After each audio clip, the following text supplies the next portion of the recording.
I mbola kely ato indray tsika mianakavy mahakasika ny fiarahan'olon-drea moa zany resantsika androany dia hianatra hanodina ny tanjotsika. Ampiasa ilay lohalika kely isika androany. Ho an'ny vehivavy aloha resahana dia avy eo resahana indray ny lehilahy. Misabaka ndria dia miondrika. Manaraka rindrina zany no tiako lazaina. Raha eto amin'ny sisy mondro izy zany dia miondrika manao ohatran'izao, misabaka manao ohatran'izao. Fa ataontsika vato aloha izy dia eto mba somary atonotony kokoa. Eo. Eto izao.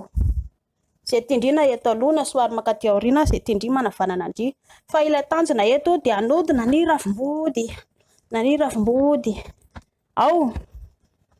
Dia amin'ny ankapobeny moa zany atsangano mitsinga ilay faladidy ahazonaina kokoa io dia rehefa manatsangana mitsinga indray dia indrina somary milatsaka ambany na somary eto ambony fa ny tanjona eto dia anodina ny ravim-body. Ataovy miadana aloha raha ohatra ka hoe mbola tsy zatra. Ataovy miadana dia rehefa zatra somary atao malakilaky. Dia rehefa zatra amin'izay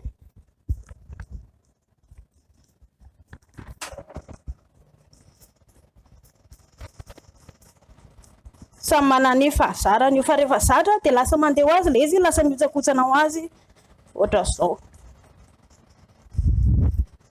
Ao ve? Zay. Ho an'ny lehilahy indray resantsika.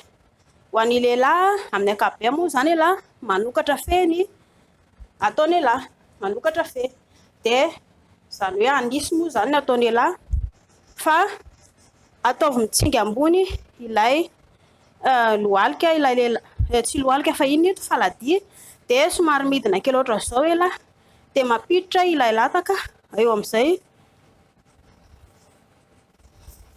Atao manaraka izay tian'ilay vehivavy, na hoe atao moramora ilay izy na atao mafimafy. Jereo tsara, mampatonga anako manolo hoe somary midina ambany kokoa ela dia ny anton'izay nareo nge tsy mitovy e. So ela lava loatra na so madama fo kely loatra fa mba hampifanetana tsara ilay anareo zany, hampifanakaiky kokoa ilay izy dia mba ahazoana ela tsiro amin'ilay manainga tongotra ohatra izao dia izay mampatonga ana hoe mitsinga dia somary midina ambany.